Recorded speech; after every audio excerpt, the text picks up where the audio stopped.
All right, so we're diving into Plato today. One of the greats. Yeah, you've given me some really interesting material on his philosophy, and It's amazing just how much there is just in the material you've given. it is. And we're talking about one of the most influential thinkers of all time, really someone whose ideas still resonate, thousands of years later. That they do, yeah. And I think a lot of times people hear philosophy and they think, oh my gosh, that's so boring and dusty and Abstract. abstract. But when you get into Plato, he really does ask questions that we're all asking ourselves all the time. Yeah, yeah. Right. And that's, I think, what makes him so endlessly fascinating is that we're still having these debates. Exactly. So instead of just skimming the surface today, we're going to really dig deep into his core ideas. Yeah, yeah. Why is Plato still debated today? What can we learn from him? Good question. And maybe even how can his ideas help us make sense of our own lives? I love that approach. And I think to truly appreciate Plato, we need to start by understanding the world he lived in. It was a very different time and place. Cool. So paint us a picture. What was Athens like during Plato's time? Imagine a city bursting with intellectual and artistic energy. I mean, this was the golden age of Athens. Yeah.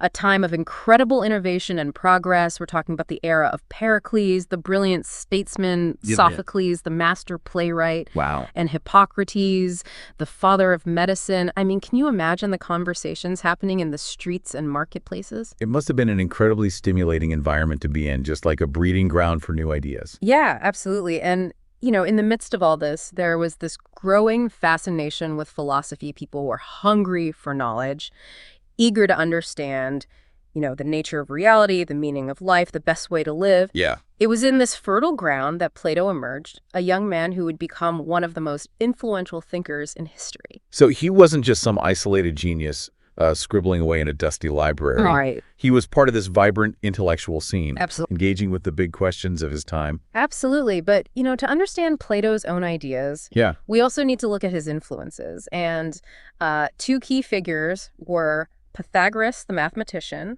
and mystic, and the Orphics, this fascinating mystical religious group. Okay, I know a bit about Pythagoras, the Pythagorean theorem, a squared plus b squared equals c squared, that guy. Yeah. But the Orphics, I'd love to hear more about them. Well, the Pythagoreans were like a philosophical brotherhood obsessed with numbers and their connection to the universe. Wow. They believed that numbers held the key to unlocking the secrets of reality, a concept that definitely influenced Plato. So they saw math as a way to understand like the fundamental nature of reality. Yes. That's pretty profound. It is. And they also believed in the transmigration of souls. The idea that after death, a soul is reborn into a new body, whether human or animal, based on how virtuously they lived their previous life. Interesting. So they had a very spiritual side as well.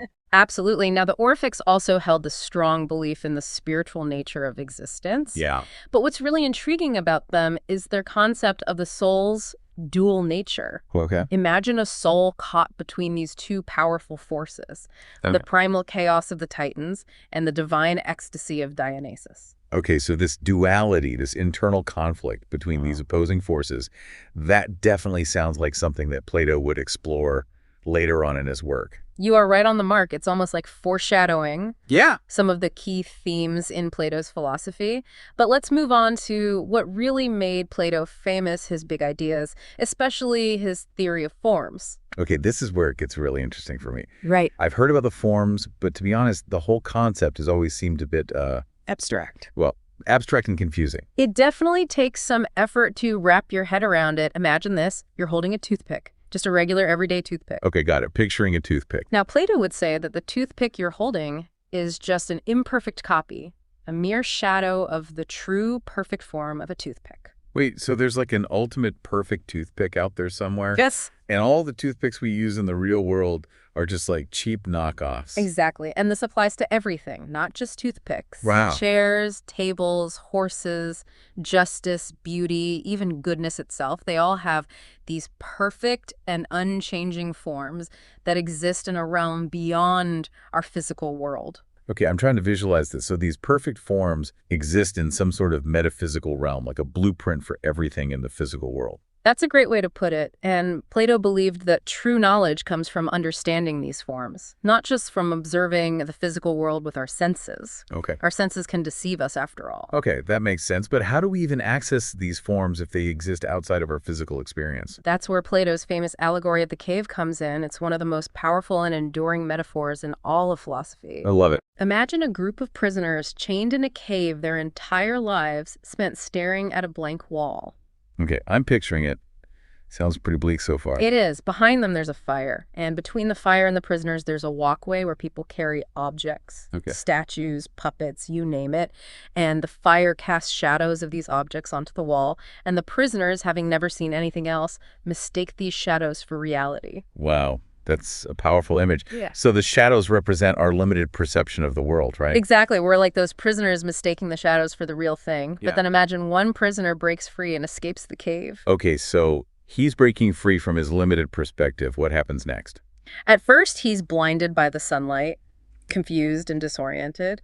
But gradually, his eyes adjust, and he sees the world as it truly is. He sees the sun, the source of light, and realizes that the shadows were just pale imitations of reality. So he's like someone who's achieved enlightenment, who's seen beyond the illusions of the physical world. Exactly. And this escape from the cave represents the process of philosophical enlightenment, the journey towards understanding the forms. But here's the catch. The escaped prisoner feels compelled to go back into the cave and share his newfound knowledge with the other prisoners.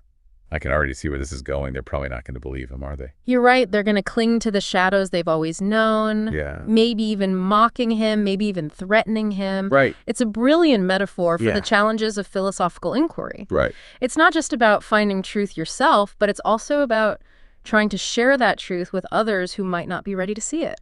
It's like when you try to explain a complex concept to someone and they just stare at you blankly. Or worse, they get angry because it challenges their worldview. Exactly. And this leads us to another fascinating aspect of Plato's philosophy, anamnesis, which means recollection. He believed that our souls, before being born into this world, existed in the realm of forms where they had direct knowledge of these perfect concepts. Hold on. So you're saying that deep down we already know everything. We just have to remember it. In a sense, yes. Plato believed that learning is a process of uncovering or remembering what's already within us. That's a pretty mind-blowing concept. But if we're all just trying to remember what we already know, how do we go about doing that? Well, Plato believed in a method called dialectics, a kind of structured philosophical conversation aimed at uncovering truth.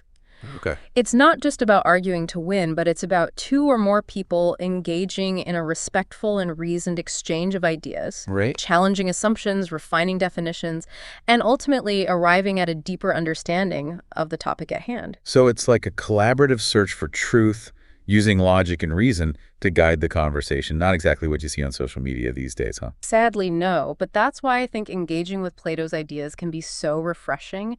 He reminds us of the power of reasoned discourse and the importance of seeking truth together. Yeah. And to illustrate how we acquire knowledge, Plato used another powerful analogy, the divided line. Okay. Another analogy, I'm ready. All right, imagine a line divided into 4 segments. Okay. Each segment represents a different level of understanding. Okay. Moving from the least reliable to the most certain forms of knowledge. Let's use an example, say, a tree. All right, a tree, I'm picturing it. The first segment represents imagination. It's the lowest level of understanding. Based on images and fleeting sense perceptions. It's like seeing a picture of a tree or glimpsing one out of a car window. You have this vague impression, but no real understanding of its nature. So it's like a superficial, fleeting observation. What's the next level? The next segment represents belief. Now you're actually interacting with the tree, touching its bark, feeling the wind rustle its leaves. You believe it's a tree because your senses tell you so. Okay, so it's a more direct experience, but still based on our senses, which can sometimes be unreliable. Right. Now the third segment is thought. Here you're going deeper, using reason and abstract thinking to understand the underlying principles of a tree. You're studying its biology, understanding its growth patterns, its role in the ecosystem. Okay. You're starting to grasp the why behind the what. So we're moving beyond just observing the tree to understanding the concepts that explain its existence. Exactly. You're getting closer to the realm of the forms, but you're still using logic and reasoning to understand them. Finally, we reach the fourth and highest segment of the divided line. Okay. Understanding this is true knowledge, a direct apprehension of the forms themselves. You're grasping the essence of a tree. Wow. Its perfect form that exists beyond the physical realm. Okay, that sounds like a profound level of understanding. It is. But also, like, a very difficult one to achieve. It definitely requires a commitment to philosophical inquiry, to constantly questioning our assumptions. And seeking deeper meaning, it's a lifelong journey. Wow, so we've got the theory of forms, the allegory of the cave, anamnesis, and the divided line. It's like all these pieces fit together to form Plato's theory of knowledge, right? Exactly. And while these ideas might seem abstract, they have had a profound impact on Western thought, shaping how we view reality, how we understand knowledge, and how we think about ourselves and our place in the world. I'm starting to see the connections, but what does this all mean for how we should live our lives? What did Plato have to say about that? That's a great question, and it leads us to his political philosophy, which is equally fascinating and, frankly, controversial. Oh, yeah. He had some very specific ideas about the ideal state and the role of the philosopher in society. Okay, I'm intrigued. Let's delve into Plato's vision of the ideal state. Imagine a society structured into three distinct classes. The philosopher-kings, the guardians, and the producers. Each class has a specific role to play for the good of the whole. Okay, so it's like a well-organized system where everyone has their designated function. Yes, but it's much more nuanced than that. At the top, we have the philosopher-kings, the rulers, the wisest and most just individuals in society. Hold on, philosopher-kings. You mean like philosophers actually running the country? That sounds a bit far-fetched. That was Plato's vision. He believed that the ideal ruler possesses both wisdom and a love of knowledge. They are guided by reason and justice, not personal gain or ambition. Okay, so basically, super smart and ethical people calling the shots make sense in theory. But how would you even choose these philosopher kings? Plato believed they'd emerge naturally through a rigorous education system. Imagine a system designed to identify and nurture individuals with exceptional intellectual and moral qualities from a young age. Sounds like a very selective process. And what about the other two classes? What are their roles in this ideal state? The second class, the guardians, includes both men and women. They are responsible for defending the state and maintaining order. They possess courage, discipline, and a strong sense of duty. Think of them as the protectors. The warriors. Got it. The brave and honorable folks keeping everyone safe. And what about the third class? The third class, the producers, comprises everyone else. Farmers, artisans, merchants, and so on. Right. They provide the goods and services necessary for society to function. They're the ones that keep the wheels turning, literally and figuratively. Okay, so each class has its purpose. Right. But how does this all connect to Plato's broader philosophy? Well, here's where it gets really interesting. Plato's ideal state is a reflection of his understanding of the human soul. He believed that the soul, like the state, is divided into three parts. Three parts again. You got it. Okay. Reason, spirit, and appetite. Reason, spirit, and appetite. We've seen this three-part structure before. We're catching on. Plato loved his analogies and tripartite structures. Right. Reason is the part of the soul that thinks, analyzes, and makes judgments. Spirit is the part that feels emotions like courage, anger, and pride. And appetite is the part that desires physical things like food, drink, and pleasure. So our heads, our hearts, and our gut instincts. A perfect way to put it. And Plato believed that reason should rule the soul. Okay. Just like philosopher kings should rule the state. Okay. Spirit should support reason. Okay. Giving it the courage to act justly. And appetite should be kept in check, never allowed to dominate. So it's all about balance, right? Keeping our desires under control and letting reason be the guiding force in our lives. Exactly. He used this wonderful analogy to illustrate this. Okay. Imagine three friends driving a car. Okay, I like this one. Reason is behind the wheel, making decisions and steering. Spirit is the engine providing the power to move forward. And appetite is the passenger in the back seat, constantly suggesting detours to tempting destinations. I love this. So if reason's a good driver and spirit's a reliable engine. Yes. Appetite's that friend who always wants to stop for ice cream, even if you're running late. Precisely. And if you let appetite take over, you might end up lost, off track, and with a stomachache. Right. So Plato's ideal state is basically like a well-balanced soul, writ large, right? Everyone's playing their part. Reason's in charge and everyone benefits. That's the idea, but of course, it's not without its critics, and this is where things get really interesting, because Plato's vision of the ideal state, while compelling, has sparked a lot of controversy over the years. Okay, let's talk about that. What are some of the main criticisms of Plato's political ideas? What are the potential downsides of his vision? Well, one of the biggest criticisms is that his ideal state is unrealistic. Okay. Potentially even authoritarian. Yeah. Critics argue that it neglects individual rights and freedoms, placing too much emphasis on the needs of the state and the collective good. So it's like prioritizing the whole over the parts, potentially at the expense of individual freedom and autonomy. That's one way to look at it. Right. And then there's Plato's idea of the noble lie, which is probably the most controversial element of his political philosophy. The noble lie. That sounds ominous. What's that all about? It's a concept that has disturbed people for centuries.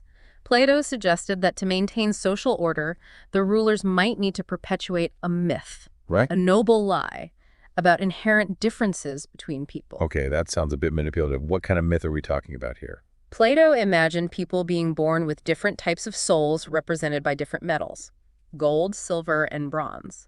Okay. The philosopher kings, of course, have gold souls. The guardians have silver, and the producers have bronze. This myth would reinforce the social hierarchy and discourage people from questioning their predetermined place. Wow, that's heavy stuff. It is. It's basically saying, accept your lot in life because you're born with a bronze soul.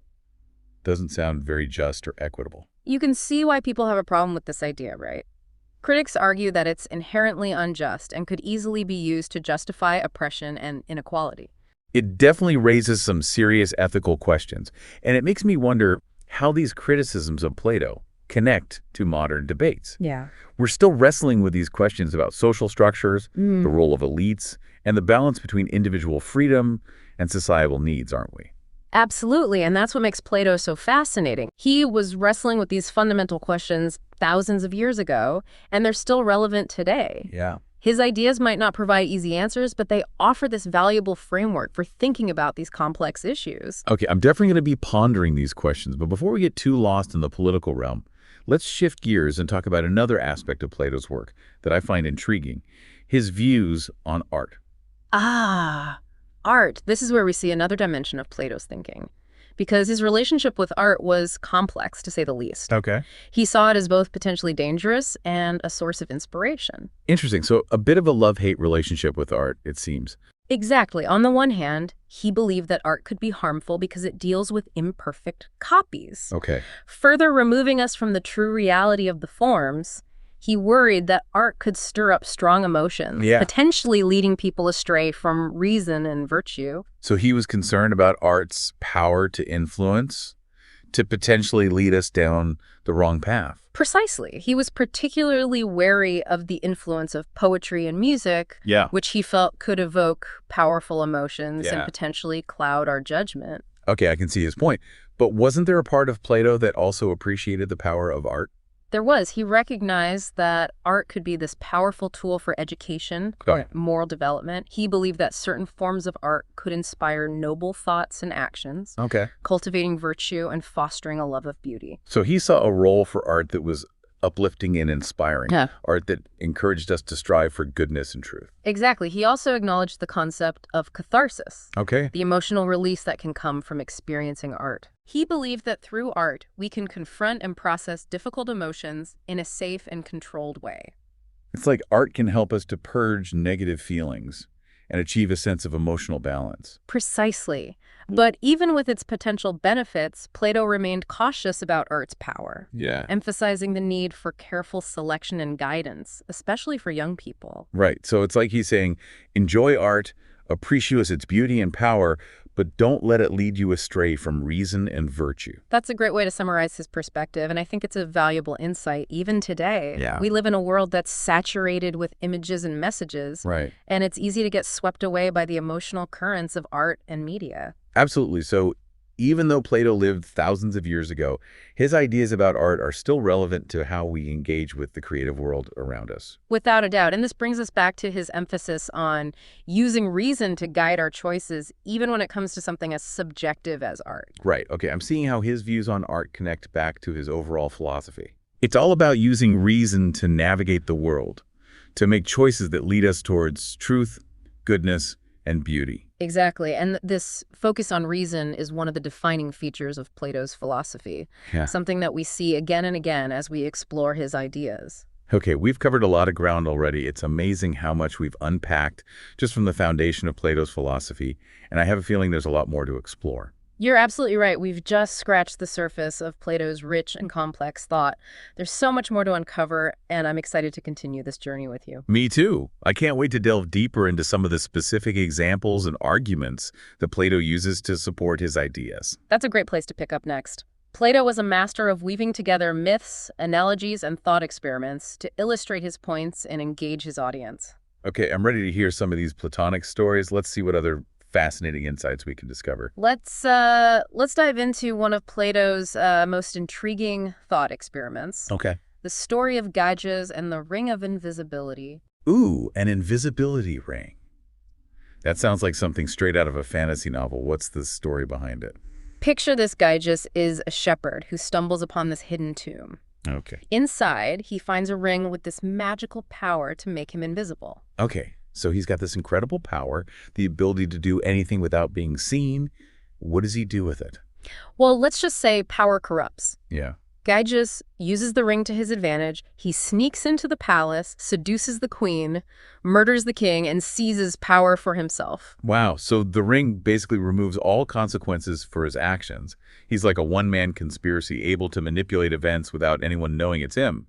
Exactly. And you know, the story is more than just a thrilling adventure. Plato uses it to explore this fundamental question about human nature.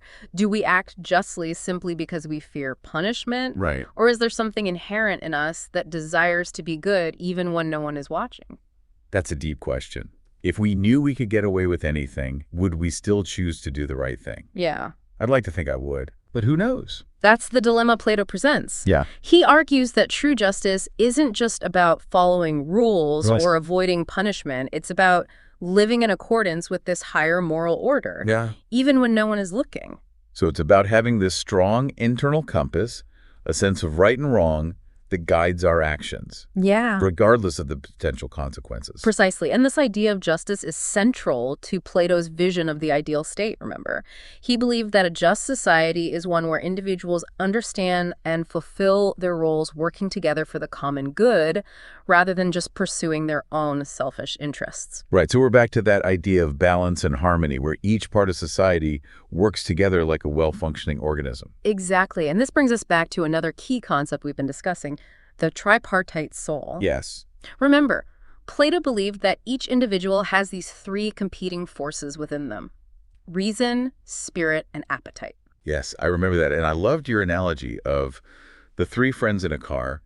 It really helped me to understand how those three parts of the soul can interact and potentially clash. I'm glad it was helpful. And this concept of the tripartite soul is essential to understanding Plato's ethical system. Okay. He believed that true happiness comes from achieving a balance between these three parts. Reason should be in control, guiding our actions with wisdom. Spirit should support reason, providing the courage to act justly. And appetite, our desires for physical pleasures and material possessions, should be kept in check. So it's about finding that sweet spot where our desires don't run wild, but we're also not denying our basic needs and emotions. Yes. It's about reason being the charioteer, guiding the horses of spirit and appetite. That's a beautiful way to put it. And remember how Plato saw this direct parallel between the tripartite soul and the structure of society? Yes, that was fascinating. He connected the three parts of the soul to the three classes in his ideal state. Exactly. The philosopher kings represent reason, the guardians represent spirit, and the producers represent appetite. Okay. Just as reason should govern the individual soul, so should philosopher kings govern the state, always guided by wisdom and justice. Okay, I'm starting to see how all these pieces of Plato's philosophy fit together, but I have to admit, some of this, especially the idea of the philosopher king in this perfectly ordered society, seems a bit, well, idealistic. Are human beings really capable of living up to those standards? That's a great question, and you're not alone in asking it. Many critics throughout history have argued that Plato's ideal state is unrealistic, maybe even utopian. Right. Humans are complex, driven by emotions, desires, and ambitions. We're not always rational actors. Exactly. We make mistakes, we get carried away by our emotions, we sometimes act selfishly. Yeah. It's part of being human. Absolutely, and that's one of the main criticisms of Plato's political philosophy. It doesn't seem to fully account for the complexities of human nature. Right. And that brings us back to the potential for authoritarianism in his ideal state. Right. Critics worry that giving so much power to this small group of philosopher kings could lead to tyranny. Yeah. Even if those philosophers have the best intentions. That's definitely a valid concern, and it ties into another criticism of Plato. Yeah. His neglect of individual rights and freedoms. In his pursuit of this perfectly harmonious society, he doesn't seem to give much thought to individual liberty, the right to choose one's own path, to pursue happiness, even if it doesn't perfectly align with the needs of the state. So it's like individual freedom is sacrificed for the sake of the collective good, which can be a slippery slope.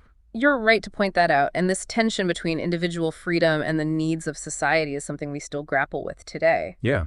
How do we balance those two competing forces? How much individual liberty are we willing to sacrifice for the sake of security, stability, or the common good? These are big questions, and it's fascinating to think that Plato was wrestling with them thousands of years ago. Absolutely, and while his answers might not always satisfy us, the fact that he was asking these questions is a testament to his enduring relevance. He forces us to think about what kind of society we want to live in, what values we prioritize, and how we can balance the needs of the individual with the needs of the collective. Okay, I'm definitely going to be mulling over these ideas for a while, but before we get too lost in political theory, let's shift gears and talk about another key aspect of Plato's philosophy. His concept of dialectics. Ah, yes.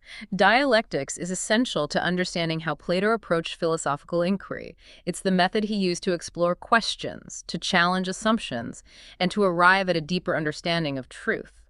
So it's more than just a casual conversation or a debate, right? Yeah. It's a specific technique, a way of thinking and engaging with ideas. Exactly. Think of it as a kind of intellectual sparring, a back-and-forth exchange where the goal isn't to win an argument, but to collaboratively uncover truth. So it's like a team effort to figure things out, using logic and reason as your tools. Precisely. Plato believed that through reasoned dialogue, through carefully examining different perspectives and challenging each other's assumptions, we can move closer to truth. Okay, so how does this dialectical process actually work? What are the steps involved? Well, it typically starts with identifying a question or a problem that needs to be explored. Then two or more people engage in a dialogue, each presenting their own perspective and arguments. The key is to listen carefully to the other person's viewpoint, to identify any flaws in their logic, and to present your own counterarguments in a clear and persuasive way. So it's like a respectful debate, but the goal is to learn from each other, to refine your understanding, and to move towards some kind of shared truth, not just to score points. Exactly. And as the dialogue progresses, the participants should be willing to revise their own views, to acknowledge when the other person has made a valid point, and to work together to reach a deeper understanding. Okay, so it's a dynamic process, not just this static exchange of opinions. It's about being open to changing your mind and recognizing that truth often emerges from the interaction of different perspectives. Exactly. And Plato believed that this process of dialectical inquiry was essential for achieving true knowledge. It's a way to move beyond the limitations of our individual viewpoints and to access a higher level of understanding. Okay, that makes sense. But I'm curious to see how Plato actually used dialectics in his own writings. Can you give me an example? Of course, one of the most famous examples is found in his dialogue Meno. Okay. In this dialogue, Socrates, who was Plato's teacher and a master of dialectics, is engaging in this conversation with a young man named Meno about the nature of virtue. So they're trying to define virtue, to figure out what it really means to be a good person. Exactly. Socrates starts by asking Meno the seemingly simple question, what is virtue? Meno, confident in his own understanding, offers a series of definitions. But Socrates, like a skilled chess player, carefully dismantles each definition, revealing inconsistencies and flaws in Meno's thinking. So Socrates is using dialectics to push Meno beyond his superficial understanding of virtue and to force him to think more deeply about what it truly means. Precisely. And as the dialogue progresses, Menino becomes increasingly frustrated. Right. He realizes that he doesn't actually have a clear understanding of virtue at all.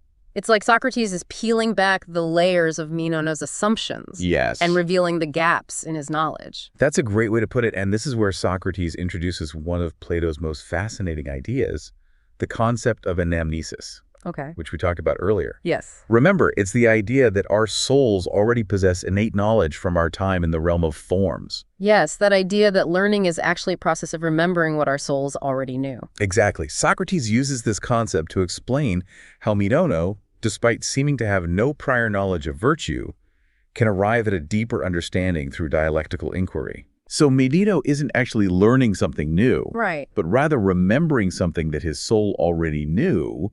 It's like Socrates is helping him unlock that hidden knowledge through questioning and conversation. Precisely. And to illustrate this point, Socrates performs this famous experiment. He calls over an uneducated slave boy and through a series of carefully crafted questions, guides the boy to solve this complex geometrical problem. Wait, so this slave boy, with no formal training in geometry, is able to solve a problem that would stump many adults. Exactly. And Socrates uses this example to argue that the boy's ability to solve the problem isn't due to any prior instruction, but rather to the innate knowledge within his soul. The dialectical questioning simply helped him to access that knowledge. Wow, that's a pretty mind-blowing demonstration. It suggests that we all have this greater capacity for understanding than we realize. Exactly, and this idea has profound implications for education and for understanding human potential.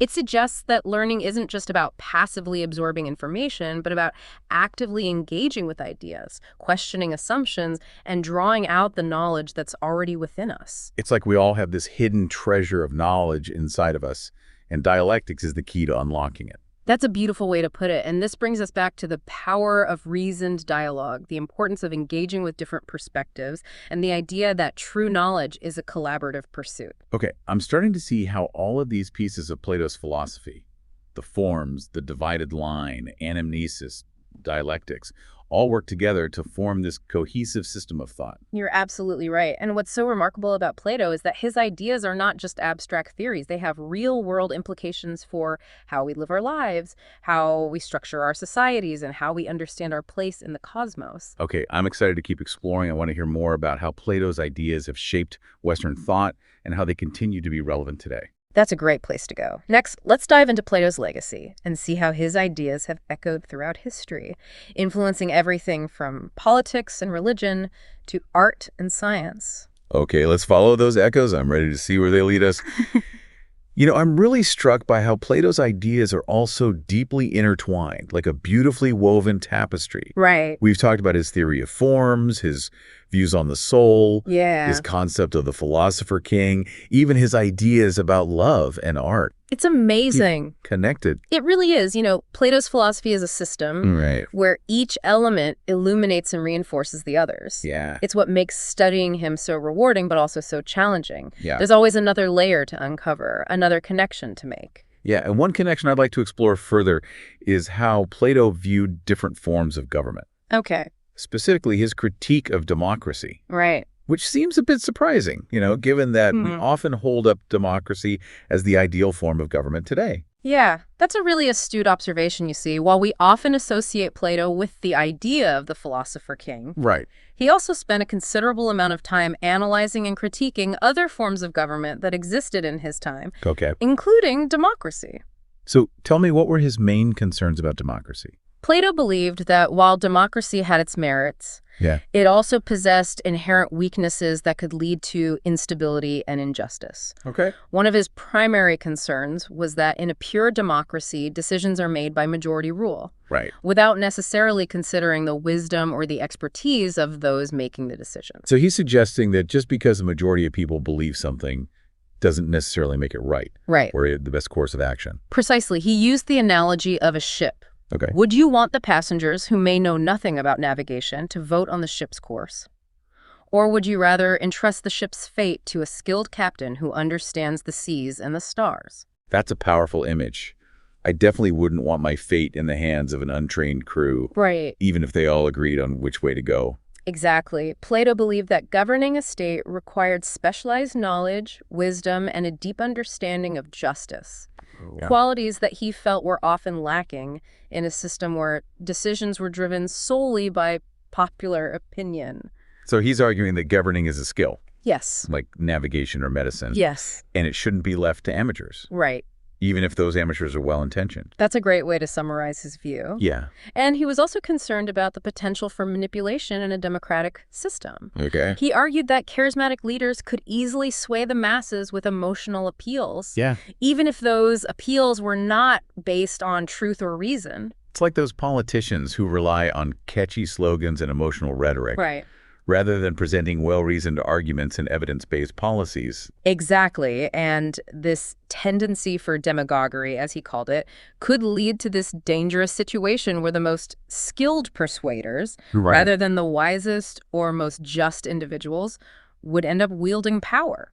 So for Plato, a healthy and functioning democracy required more than just majority rule. Yes. It needed safeguards against manipulation and a system for ensuring that those in power were actually qualified to lead. Precisely. He believed that a truly just society needed this strong foundation of wisdom, virtue, and a system that prevented those in power from exploiting the system for personal gain.